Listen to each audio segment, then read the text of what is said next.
우리 하나님 말씀 구약 성경 이사야서 30장 21절로 26절입니다. 너희가 우편으로 치우치든지 좌편으로 치우치든지 내 뒤에서 말소리가 내 귀에 들려 이르기를 이것이 정론이 너희는 이리로 행하라 할 것이며,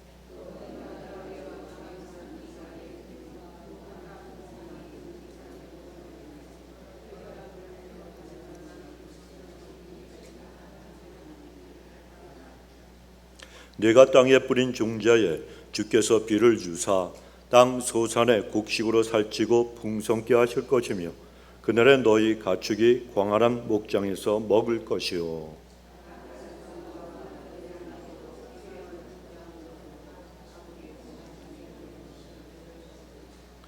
크게 살육하는 날 망대가 무너질 때에 각 고산 각 준영에 개울과 시냇물이 흐를 것이며,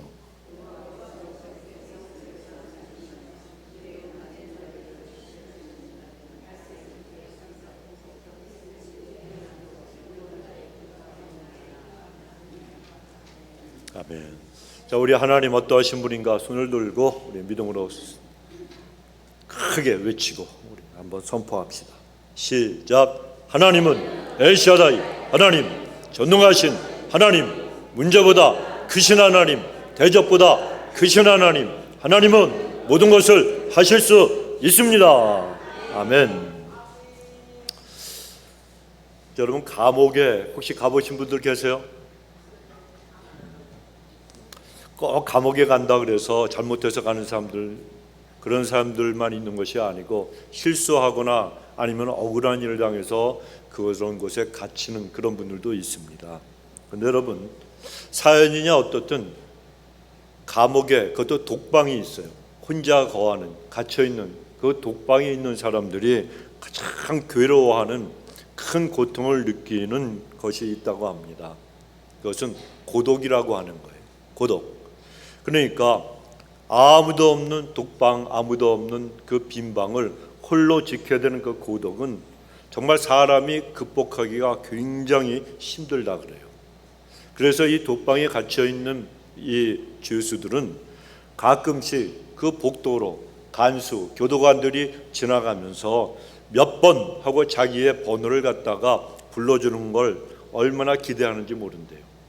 그러면서 지나가다가 만약에 오늘 이 성경이 1002페이지니까 1001번 그러면요, 그렇게 반가울 수가 없다는 겁니다. 자, 그런데 여러분, 고독에도 여러 가지 종류의 고독이 있습니다. 먼저는 육체적인 고독이 있어요. 부모님이 없는 고독, 고아죠. 얼마나 여러분 힘들고 고달프고 아팠겠습니까? 또 가정이 없는 노숙자, 친구가 없는 외톨이, 이런 고독들이 있다는 거예요. 그런가 하면은 참기 어려운 배고픔의 고독도 있습니다. 하루, 이틀, 3일 굶다 보면요, 사람이 얼굴이 노랗게 되고요, 나중에 하얗게 되고요, 눈앞이 어지러워갖고 보이지도 않게 되는 거예요. 아무도 나에게 먹을 것을 주질 않아. 먹을 것을 구하려도 구할 수가 없습니다. 정말 힘든 고독입니다.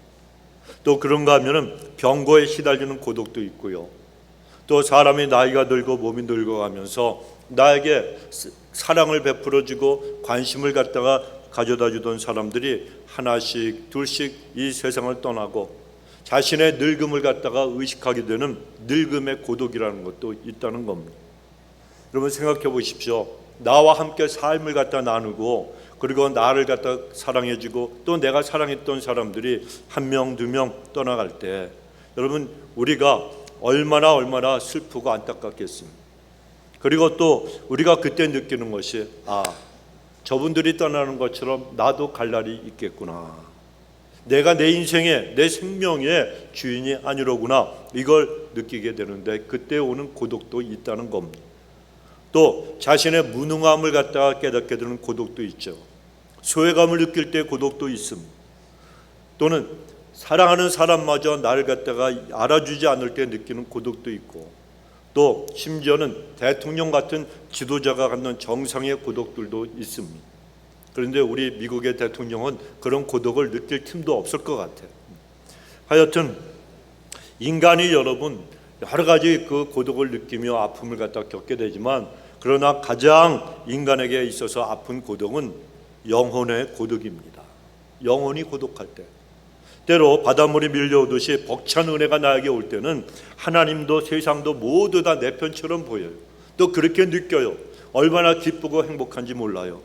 하지만 어느 날 그 모든 것들이 하나씩 둘씩 다 내 곁을 떠날 때는 하나님도 나를 버리신 것 같은 그러한 그 외로움과 고독이 찾아올 때가 있다는 것입니다.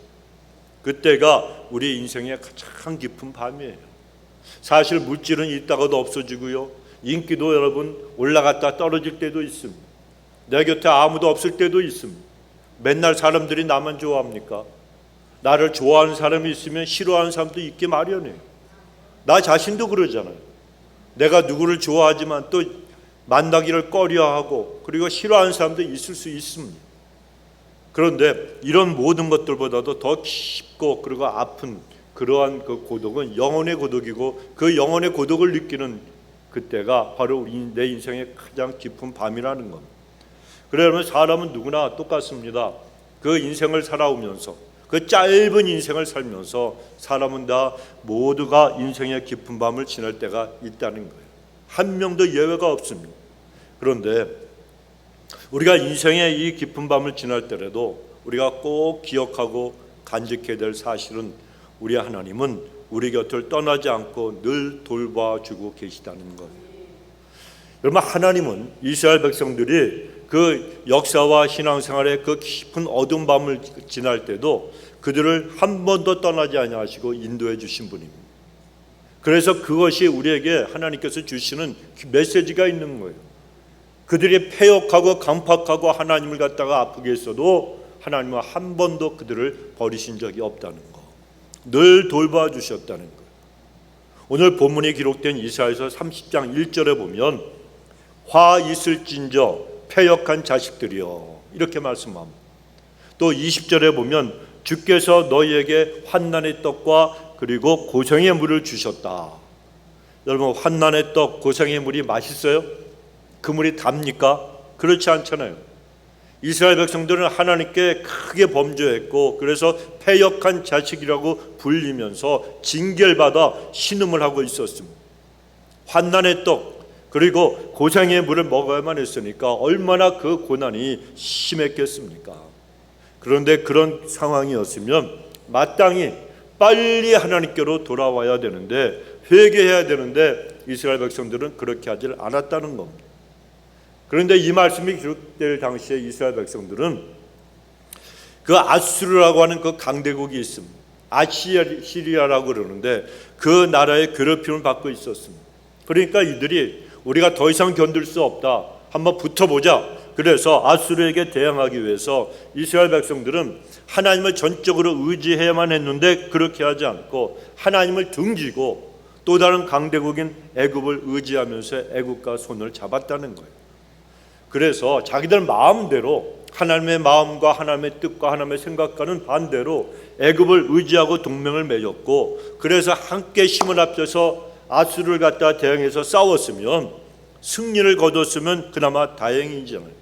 그런데 그렇게 되질 않고 하나님을 등졌습니다.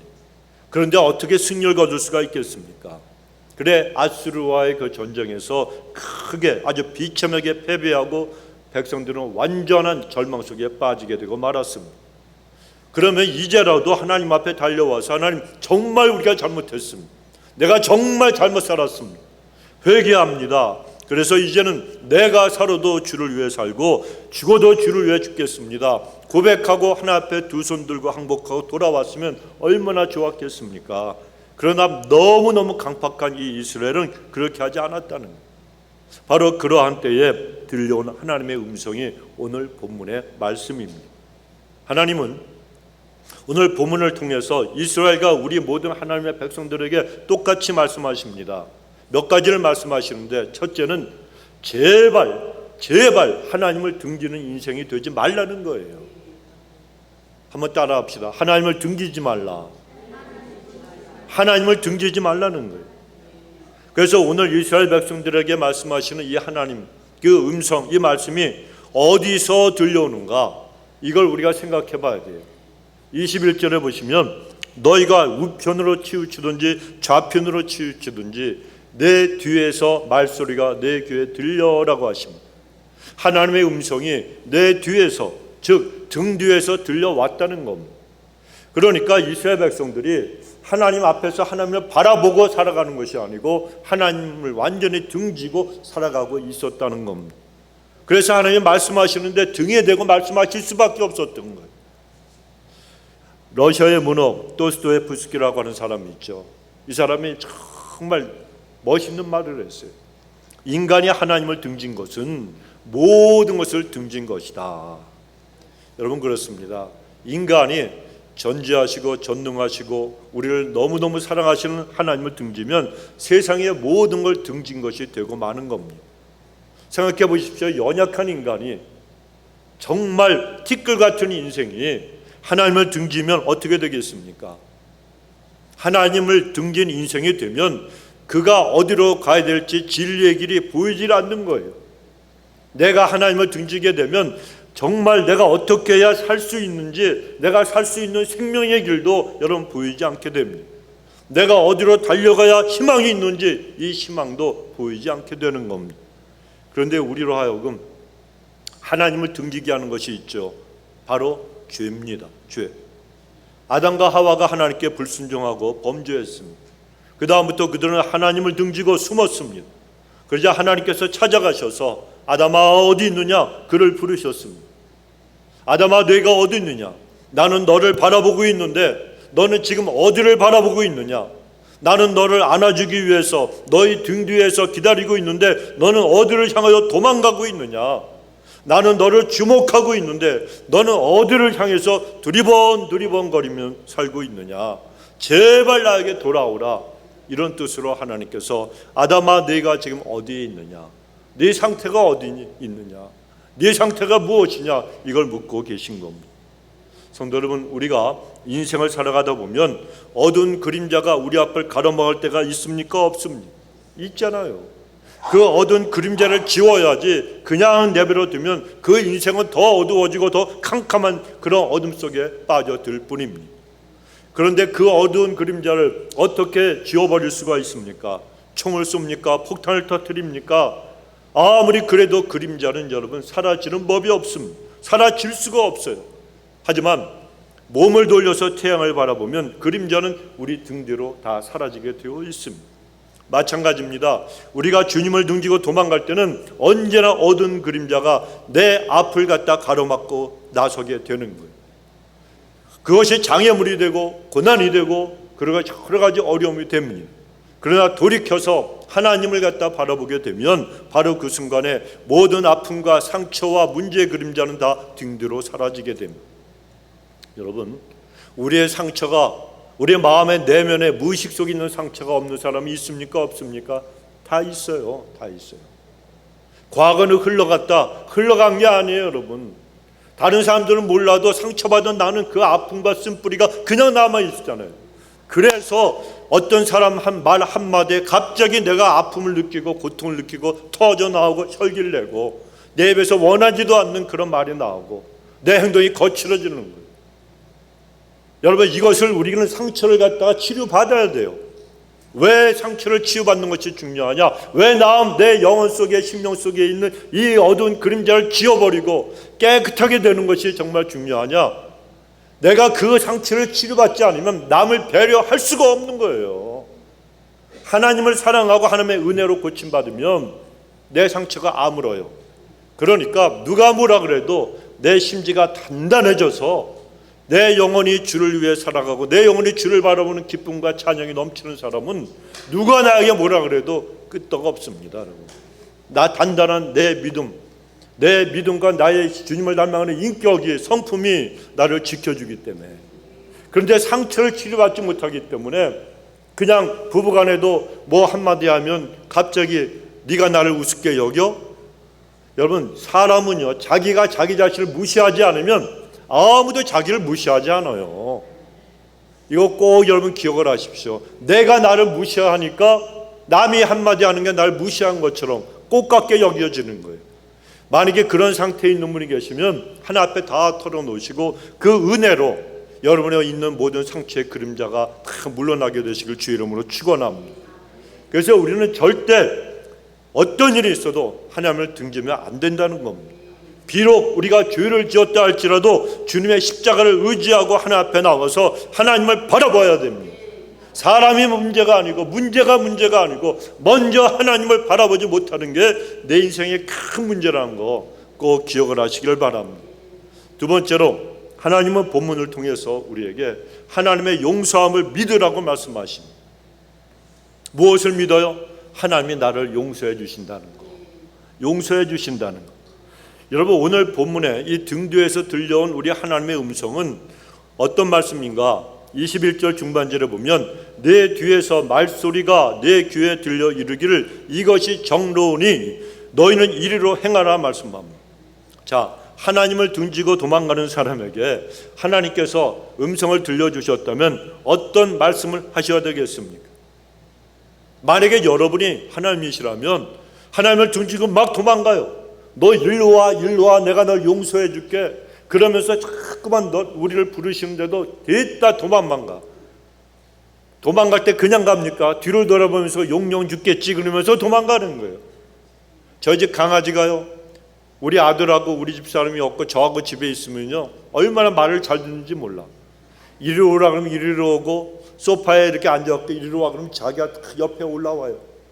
그런데 우리 아들이 오거나 아니면 우리 집사람이 오고 그러면 제가 부르면요 딱 쳐다보고 절로 도망가. 아우 얄미워.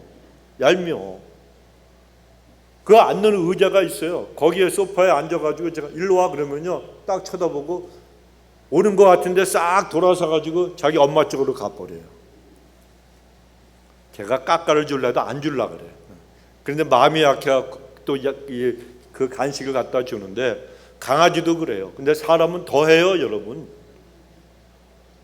강아지는 자기가 좋아하는 사람한테 가죠. 그냥 인간은 하나님이 가장 우리를 사랑하신데도 그냥 등지는 게 습관이 돼가지고 물질에 자기의 유익에 세상의 쾌락과 향락과 편안함과 안락함에 그냥 눈길에 돌아서 늘 하나님을 갖다 등지고 세상을 갖다가 쫓아 살아가는 그런 못된 습성이 다 타락한 인간이기 때문에 다 있는 거예요. 근데 우리는 그걸 이겨야 되는 거예요, 여러분. 이걸 끊어버리고 주님 앞에 나가야 되는 거예요. 그래서 21절에 이것이 정론이 너희는 이것을 행하라 그러잖아요. 이리로 행하라. 하나님을 갖다 등지고 도망가는 사람에게 하나님은 당연히 내 이놈 내 눈을 피해서 어디로 도망가느냐, 내가 너를 이렇게 수없이 많이 부르는데도 불구하고 너는 계속 도망만 가고 등지고 가는데 그러고도 네가 살아남기를 바라느냐, 저놈을 잡아다가 주리를 틀어라 뭐 이렇게 해야 되는데 여러분 그런 소리가 들려야 당연한 거예요. 그런데 오늘 하나님께서 들려주시는 음성은 따뜻하고 포근한 음성으로 이스라엘 백성들을 부르시는 거예요. 얘들아 이것이 정론이 이리로 제발 행하라, 이런 뉘앙스로 말씀을 하신 겁니다. 무슨 말씀인가 하면 돌아오라, 나는 아직도 너를 사랑하니까 제발 돌아와라. 너는 아직도 나에게 소중한 존재니까 돌아오면 내가 안아줄게, 다 용서해 줄게, 이런 뜻으로 하나님께서 이리로 행하라고 말씀을 하신 겁니다. 여러분 우리가 실수하고 넘어져서 울고 있을 때 우리는 하나님이 나를 버리신 것이 아닌가, 나 같은 인간을 또다시 하나님이 용서해 주실 것인가 이렇게 생각을 하면서 마치 길바닥에 뒹구는 돌멩이 같은 존재로 스스로를 여길 때가 있지 않습니까? 나 같은 것이 뭐 이런 생각이 들 때가 있다는 거예요. 그러나 그때마다 하나님은 우리에게 제발 돌아오라고 말씀하신다는 거 꼭 믿으시기 바랍니다. 돌아오라, 여기로 와라, 그래야 내가 살 수 있다, 그래야 내가 회복이 될 수 있다고 말씀하시는 거예요. 그 말씀을 바로 오늘 본문에서는 이리로 행하라고 말씀을 하신 겁니다. 그래, 이 말씀에는 몇 가지가 의미가 있어요. 먼저는 가르쳐 주시겠다는 겁니다. 네가 나에게 돌아오면 어느 방향으로 가야 될지, 또 누구에게 가야 할지 가르쳐 주시고 인도하여 주시겠다는 뜻입니다. 우리는 때로 사망에 서 있는 나그네처럼 내가 어디로 가야 되고 무엇을 해야 할지 어떻게 해야 될지 막막할 때가 많지 않습니까? 그러나 그때마다 우리 하나님은 우리에게 길을 가르쳐 주시는 은혜를 베풀어 주시는 분이라는 거예요. 뿐만 아니라 이리로 행하라는 이 말씀은 내가 너와 함께 해주겠다는 의미도 있습니다. 자, 우리가 길을 잘못 들어서 미로를 헤맬 때 하나님은 자, 너 이렇게 가, 이렇게 이리로 행해, 이렇게 말씀을 하시는데, 그러나 낯선 길을 갖다 그냥 가르쳐 주시는 것만이 아니에요. 이리로 가 저리로 가 하는 게 아니고 하나님은 그 낯선 길을 미루어서 헤매고 방황하는 우리를 하나님이 함께 동행하여 주신다는 거예요. 얼마나 감사합니다. 여러분, 내비게이션을 갖다 보셔도 운전하고 가면서 금방금방 찾습니까? 안 그럴 때도 있잖아요. 놓칠 때도 많습니다, 여러분. 그런데 하나님은 절대로 우리로 하여금 우리와 같이 계시면서 우리가 그런 실수를 하지 않도록 우리를 꼭 붙들고 동행하여 주신다는 거예요. 또 이리로 행하라는 이 말씀에는 아까도 말씀드렸지만 다 용서해 주겠다는 의미도 있습니다. 심판하시겠다는 것이 아닙니다. 돌아오면 용서해 주시겠다는 거예요. 할렐루야. 돌아오기만 하면 용서해 준다는 거예요. 잘못된 길을 걸어가는 우리를 돌이켜 주시는 거, 돌아오라고 하시는 것은 심판하시려고 하는 것이 아니라 용서해 주시려고 돌이키게 만들어 주신다는 겁니다. 그러므로 가르쳐 주시고 함께 해주시고 용서해 주신 우리 하나님 앞에 언제나 거하시는 여러분이 되시기 바랍니다. 세 번째로 하나님은 우리에게 바른 길로 행하라고 말씀하지 않습니까? 본문에서 하나님은 이것이 정로니 정로로 행하라 말씀합니다. 정로가 무슨 뜻입니까? 올바른 길이라는 뜻입니다. 이스라엘 백성들이 하나님을 등지고 도망갔습니다. 그리고 패역한 길에서 하나님께 돌아올 생각도 하지 못하고 쓰러지고 넘어져서 절망하고 있을 때 등 뒤에서 돌아온 그 음성이 들려온 그 소리가 이것이 정로니 너희는 이리로 행하라. 여러분, 우리 한국말에 뭐로 가도 어디만 가면 된다? 서울만 가면 된다. 무슨 뜻입니까? 가는 길이 잘못되어도 목적지에 도착만 하면 된다는 겁니다. 그러니까 오늘 성경 본문은 어떻게 우리에게 말씀하시는가? 우리가 대조를 시켜봐야 돼요. 성경 말씀은 정반대로 말씀하시는 거예요. 우리가 인생에 어려움이 오게 되면 좌편 길로도 가고 싶고 우편으로도 가고 싶을 때가 있습니다. 아니면 에라 모르겠다, 다 그만두고 뒤로 돌아가자, 이렇게 하고 싶을 때도 있습니다. 그러나 하나님은 그렇게 하지 않습니다. 바른 길로 가라고, 이것이 정론이 너희는 이 길로 가라고 말씀하십니다. 그러므로 우리는 뭐로 가도 서울만 가면 되는 게 아닙니다. 서울은 못 가도 좋은 거예요. 바른 길로만 가면 되는 겁니다. 그것이 바로 하나님께서 우리에게 원하시는 모습인 것입니다. 특별히 인생의 모든 것들이 그 길이 어두울 때 우리는 반칙을 하고 싶은, 편법을 쓰고 싶은 유혹을 받을 수 있습니다. 내 인생의 문제를 해결해 주는 그 일이 있다면 타협하고 싶어하는 마음이 들 때가 있다는 거예요. 그러나 하나님은 그것이 반칙이라고, 그것이 시험이라고, 그것이 유혹이라고 말씀하십니다. 우리가 인생의 깊은 밤을 맞이하고 어두운 골짜기를 갔다가 지날 때 여러분, 시험과 유혹은요 더 크고 더 강하게 우리에게 몰려오기 마련입니다. 그러나 우리는 그런 시험과 유혹을 이기고 하나님께 돌아가야 됩니다. 하나님께 돌아오기만 하면 언제나 하나님은 우리를 바른 길로 행하도록 만들어 주십니다. 그리고 그런 사람에게 하나님은 놀라운 약속을 오늘 본문에서 하십니다. 복을 주신다고. 복을 주신다고. 아무나 복을 받는 게 아니에요. 이 땅에 복을 받는 게 아니에요. 하나님이 돌아오라 그러시면 돌아가는 사람이 복 받는 겁니다. 오늘 본문의 23절에 보면 하나님 앞으로 돌아와 정로를 걷는 자들에게 주시는 정말 귀한 약속의 말씀이 나옵니다. 내가 땅에 뿌린 종자에 주께서 비를 주사 땅 소선의 곡식으로 살찌고 풍성케 하실 것이며, 곡식을 심으면 풍년을 맞이한다는 거예요. 내가 사업을 시작하면 번창하게 될 것이라는 거예요. 하나님이 주신 꿈을 가지고 학생들이 공부를 하면 갈 길이 보여지게 될 것이라고 하나님이 약속하시는 겁니다. 또 24절에 보면 밭가는 소와 어린 나무도 키와 육지창, 이 육지창이 뭡니까? 육지의 창을 만든 게 아니고 쇠로 이렇게 쇠사름, 그 쇠스랑 그런 거예요. 새로 만든 이 갈고리 같은 거 있지 않습니까? 바로 이런 것으로 곡식을 까부르는 거예요. 껍질을 깨고 알곡과 쭉쟁이를 나누는 거예요. 그래서 키와 육지창으로 까부르고 맛있게 한 먹이를 먹을 것이며, 얼마나 하나님의 복을 주시는지 그 가정의 모든 사람뿐만이 아니라 손으로 행하는 모든 일만이 아니라 가정에 있는 가축까지도 하나님께서 복을 주시겠다고 약속하시는 거예요. 그러니 우리 자신이 하나님의 정도로 행하기만 하면 모든 것을 다 받는 축복을 하나님이 주신다는 거예요. 여러분, 내 자식들이 복을 받게 되고 내 가정이 복을 받게 되고 내 교회와 사회와 그리고 국가가 복을 받는다는 겁니다. 뿐만 아니라 26절에 보면 여호와께서 그 백성의 상처를 싸매시며 그들의 맞은 자를 고치시는 날에는 달빛은 햇빛 같겠고 햇빛은 7배가 되어 7날에 빛과 같으리라 약속하십니다.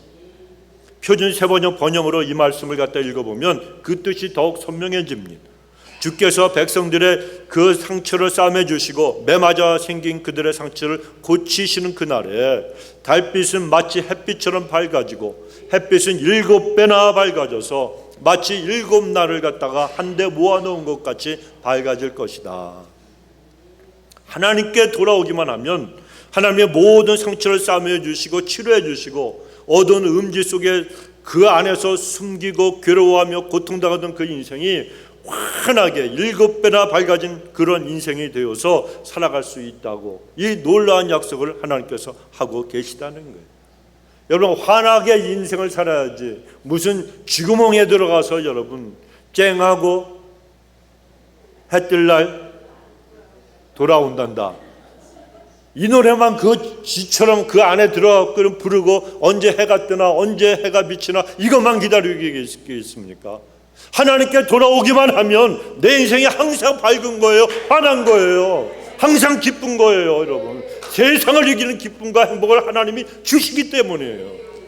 물질이 없어도 괜찮아요. 가난해질 때도 있죠. 아플 때도 있죠. 그러나 이 모든 것을 갖다가 하나님이 치료해 주시고 웃게 만들어 주신다는 거예요. 환한 인생 얼마나 좋습니까? 저보고 얼굴이 무슨 피부 관리하냐고 어떤 그 목사님 사모님이 얘기해갖고 내가 알파수에서 피부 관리할 때가 어디 있냐고 선크림을 갖다 떡지덕지 이제 바르니까 이렇게 됐다고. 나도 화장 지우면은 옛날 얼굴로 돌아간다 그랬었어요. 선크림을 바르니까 얼굴이 환해지더라고. 근데 이 정도가 아니에요. 하나님께 돌아오면 내 인생 어둠 속에서 고통당하던 내 인생의 모든 어둠 절망을 다 물러나게 하시고 햇빛이 7배나 밝게 우리에게 다가오는 그런 인생, 여러분 멋지게 남은 인생 한번 살아보시길 주의 이름으로 축원합니다. 하나님이 다 갚아주신다는, 다 치료해 주신다는, 우리가 여러분 하나님의 복을 받아서 이런 인생을 남은 인생 동안에 여러분 멋있게 살아야 되지 않겠습니까? 그러려면 하나님의 말씀 속에서 하나님의 음성을 들어야 되는 거예요. 성도 여러분, 어리석은 자는 밝은 날에는 교만해지고 어두운 날에는 비굴해집니다. 여러분, 그러나 하나님의 사람들은 밝은 날에는 감사하고 찬송하고 어두운 날에는 하나님의 음성을 듣는 거예요. 그래서 인생의 깊은 밤, 고독의 밤, 실패의 밤은 바로 우리에게 하나님의 음성을 들어야 되는 시간이라는 것입니다. 하나님의 음성을 들으면 아무리 깊은 어둠의 그 수렁 속에 내가 빠져 있을지라도 반드시 회복되고 살아나는 역사가 일어나게 되어 있습니다. 신앙생활하면서 하나님의 음성, 그 말씀의 약속을 받은 사람, 그런 분들은 다 아실 겁니다. 하나님의 음성이 나에게 들려오면 우리 인간은 그저 하나님의 앞에서 엎드릴 거예요. 엎드릴 것밖에 없어요. 하나님 앞에 하나님 나는 죄인입니다라고 고백할 수밖에 없는데 하나님이 나를 갖다 사랑하셔서 그 음성을 들려주시고 약속을 주셨는데 얼마나 감격하고 감동합니까? 너무너무 감사해서 교성에서 흘렸던 그 눈물이 이제는 감격과 감사로 여러분 우리가 눈물을 흘릴 수밖에 없는 그 자리가 우리에게 오게 된다는 겁니다. 그래서 여러분 거룩하신 하나님, 그 하나님이 나를 찾아와 말씀하시고 음성으로 들려주시는데 어떻게 감히 서 있을 수가 있어요? 그러니까 그 사람은 그 감동을 갖고 있는 사람, 그런 하나님을 만난 순간이 있는 사람, 하나님의 음성을 들어본 사람인 그 사람은 그 삶이 변화될 수밖에 없다는 겁니다. 누구든지 하나님의 음성을 들으면 다시 살아나는 역사가 일어나게 되어 있다는 거예요. 성도 여러분, 우리가 아무리 인생이 깊은 어두운 밤을 지날지라도 하나님은 절대로 우리를 포기하지 않으십니다. 그래서 우리에게 말씀해 주시고 약속도 우리에게 주시는 것입니다. 여러분 잘 아시는 다윗을 생각해 보십시오. 사무엘상 22장 1절 2절에 보면 그러므로 다윗이 그곳을 떠나 아둘람 굴로 도망하매 그 형제와 아비의 온 집이 듣고는 그리로 내려가서 그에게 이르렀고 환난당한 모든 자와 빚진 모든 자와 마음이 원통한 자가 다 그에게로 모였고 그는 그들의 우두머리가 되었는데 그와 함께한 자가 400명 가량이었더라 라고 말씀합니다. 자, 여기에 나오는 아둘람 굴은 다윗이 인생의 깊은 밤을 지날 때 숨어있던 그런 굴입니다. 동굴이에요. 사람은 인생을 살아가면서 가장 자기가 원했던 일이 이루어졌을 때 오히려 그 일 때문에 가장 나쁜 일이 그 삶 속에서 일어날 수가 있습니다. 그래서 호사다마라고 하는 말, 그런 말도 생기지 않았습니다. 다윗은 이스라엘의 혜성처럼 나타나서 블레셋의 대장군 골리앗을 물리치면서 한순간에 이스라엘의 영웅이 된 사람입니다. 하지만 그때부터 사울 왕이 자기를 시기해서 죽이려고 했고 그래서 그것을 피해서 도망자의 인생을 살아갈 수밖에 없었습니다. 자기의 인생의 최고 정점에서 갑자기 도망자가 되고 만 겁니다. 다윗이 계속해서 자기를 추적해서 죽이려고 한 이 사울을 피해 도망하고 도망다니다가 더 이상 갈 곳이 없게 되어서 가게 된 곳이 바로 아둘람 굴입니다. 이 아둘람 굴이라고 하는 곳은 석회암으로 된 동굴입니다. 사람이 살 수 있는 조건이 하나도 없는 곳입니다. 그런데 그런 아둘람 굴에서 다윗은 시편 142편을 지어서 하나님을 찬양하고 하나님 앞에 기도했습니다. 잘 들어보십시오. 이런 내용입니다. 내가 소리내어 여호와께 부르짖으며 소리내어 여호와께 간구하는도다. 내가 내 원통함을 그 앞에 토로하며 내 우환을 그 앞에 진술하는도다. 내 영이 내 속에서 상할 때에도 주께서 내 길을 아셨나이다. 내가 가는 길에 그들이 나를 잡으려고 올무를 숨겼나이다. 오른편을 살펴보소서. 나를 아는 자도 없고 나의 피난처도 없고 내 영혼을 돌보는 이도 없나이다. 여호와여, 내가 주께 부르짖어 말하기를 주는 나의 피난처시요 살아있는 사람들의 땅에서 나의 분깃이라 하였나이다. 나의 부르짖음을 들으소서. 나는 심히 비천한 인생이나이다. 나를 핍박하는 자들에게서 나를 건져 주옵소서. 그들은 나보다 강하나이다. 내 영혼을 옥에서 이끌어내사 주의 이름을 감사하게 하옵소서. 주께서 나에게 갚아주시리니 의인들이 나를 들으리다.